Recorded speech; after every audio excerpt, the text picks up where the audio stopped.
নমস্কার বন্ধুরা, হ্যাপি ফ্যামিলিতে তোমাদের স্বাগত জানাই। তোমাদেরকে বলেছিলাম বন্ধুরা যে আমি সেদিনে কালভেন্ট মুরগির সেই ছাল ঠ্যাং খেয়েছিলাম ঘুগনি দিয়ে। তো দেখো সেই মাংসই আজকে বাড়িতে এনেছি। দেখতে কিন্তু খাসির মাংসের মতনই লাগে, খেতেও কিন্তু খাসির মাংসের থেকেও বেশি টেস্টি লাগে। এই মুরগিটা কিন্তু অনেক বড় হয়, ৭ কেজি ১০ কেজি এরম সাইজের হয়। রান্নার পরে দেখতে একদম খাসির মাংস। তো এইখানটা দেখো মাংস আগে থাকতে ধুয়ে নিয়েছিলাম। নিয়ে আর এখানটা সিদ্ধ করতে দিয়ে দিয়েছি। কেন এই মাংসটা খাসির মাংসের থেকেও বেশি শক্ত হয় আর সিদ্ধ হতে একটু টাইম লাগে। তাই জন্য আগে সিদ্ধ করে নিচ্ছি। তোমরা রান্না করেও একেবারে কষিয়ে কড়াতে করতে পারো। তার জন্য ওখানটা সিদ্ধ করে নেবো। আর ওর জন্য যেটা দিয়ে রান্না করবো কি কি উপকরণ নিয়েছি দেখাচ্ছি। এখানটা আছে জিরে গুঁড়ো, লঙ্কা গুঁড়ো, ধনে গুঁড়ো, হলুদ গুঁড়ো, গোটা গরম মশলা, তেজপাতা, দই, আদা রসুন, আর আছে আলু কেটে নিয়েছি, পেঁয়াজ, টমেটো, কাঁচা লঙ্কা সব কেটে নিয়েছি। তারপর এখানটা একটা কড়া বসিয়ে দিয়েছি, দিয়ে পরিমাণ মতো একটু তেল দিয়ে দিলাম আলু কটা ভেজে নেবো বলে। তো এখানটা তেল গরম হয়ে গেছে, আলুগুলো একটু ভালো করে লাল লাল করে ভেজে নেবো।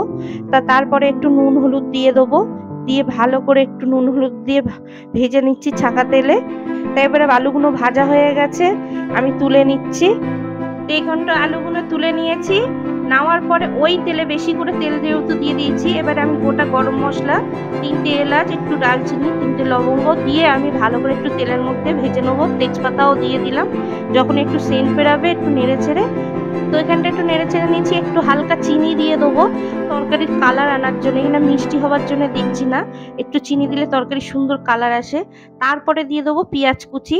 পেঁয়াজগুলো দিয়ে ভালো করে একটু লাল লাল করে পেঁয়াজগুলোকে ভালো করে ভেজে নেবো। নেওয়ার পরে এখানটায় দিয়ে দেবো একটু নুন দিয়ে দিচ্ছি যাতে পেঁয়াজটা তাড়াতাড়ি ভাজা হয়ে যায়। তারপরে দিয়ে দিচ্ছি আদা রসুনের পেস্ট ১ চামচ করে, দিয়ে একটু ভালো করে আদা রসুনটাও তেলের সঙ্গে ভেজে নেবো যাতে গন্ধ। আর এখানটা আছে সব রকম মশলা, জিরে, ধনে, হলুদ, গুঁড়ো লঙ্কা সবকিছু একসঙ্গে দিয়ে দিলাম। তো সামান্য নুনও দিয়ে দিয়েছি। দেওয়ার পর একসঙ্গে মশলাটাকে কষিয়ে নেবো ভালো করে। তারপরে দিয়ে দিচ্ছি এখানটা কাঁচা লঙ্কা, টমেটো কুচানো, আর একটুখানি ক্যাপসিকাম ছিল সেটাও দিয়ে দিয়েছি। দিয়ে একসঙ্গে একটু এবার মশলা ধোয়া একটু বাটি জলটা দিয়ে দিলাম, দিয়ে ভালো করে একটু কষিয়ে নিচ্ছি। নেওয়ার পরে ভালো মতন যখন মশলা থেকে তেল ছেড়ে যাবে, এবারে দেখো সেই প্রেশার কুকারে যে মাংসটা ৪-৫টা সিটি দিয়ে রেখে দিয়েছিলাম, সেই মাংসটা এবার খুলে নিয়েছি, ভালো মতন নরম হয়েছে। এবার ওই জল থেকে আমি তুলে নেবো। এখানটা আর আলাদাভাবে আমি কোনো অন্য কিছুই করবো না। এবার এই মাংস যে সিদ্ধ করা জলটা রেখে দেবো ওইটাই তরকারিতে দেবো। সেই তো গরম জল দিতে হতো, কিন্তু ওই জলটাই দেবো। স্টকটাকে রেখে দিলাম, চিকেন স্টকটাকে। তো এইখানটা মাংসগুলো তুলে নিয়েছি।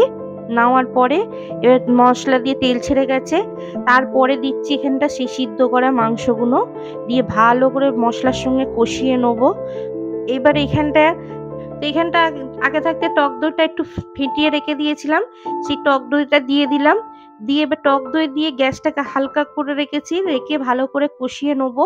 কেন গ্যাসটা এই সময় জোরে দিলে তরকারি টক দইটা হয়ে যেত। তারপর আবার সামান্য একটু নুন দিলাম, কেন তখন আমি হালকা পরিমাণে নুন দিয়েছিলাম, বেশি দিইনি, একটু একটু করে দিয়েছি না, একেবারে যদি দিয়ে হয়ে যেত। আর দেখো মশলাটা কত সুন্দর উপর দিয়ে তেল ছাড়ছে। এবার ঢাকনা চাপা দিয়ে একটু ভালো করে ফের কষিয়ে নিচ্ছি।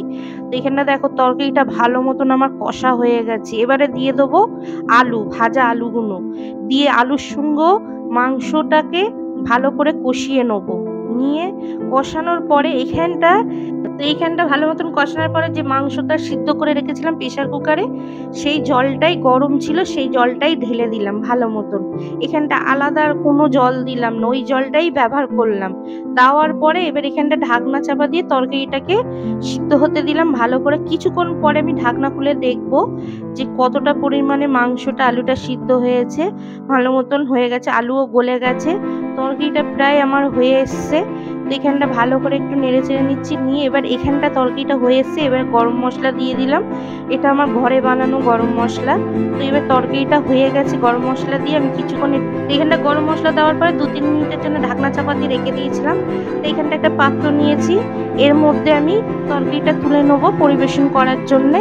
তো দেখো তরকারি তুলছি, একদম খাসির মাংসের মতন লাগছে, একদম লাল লাল ঝাল ঝাল, দেখতে কত সুন্দর লাগছে। মনেই হচ্ছে না কিন্তু এটা সেই মুরগির মাংস, মনে হচ্ছে খাসির মাংস। খেতে কিন্তু খুব সুন্দর হয়েছিল আর খুব টেস্ট হয়েছিল। তোমরা না খেলে একবার, যে না খেয়েছো এই মাংস, এই কালভেন্ট মুরগি, সে জানবে না, একবার অবশ্যই খেতে। আর যারা খেয়েছে তারাই জানে এই মুরগির কত স্বাদ, কত টেস্ট, আর খেতে কত সুন্দর। তো অবশ্যই বলবো যারা খাওনি একবার এই মাংসটা কিনে বাড়িতে রান্না করে খেয়ে দেখবে। খাসির মাংসকে একদম মনে পড়বে না যে আমি খাসি খাচ্ছি না।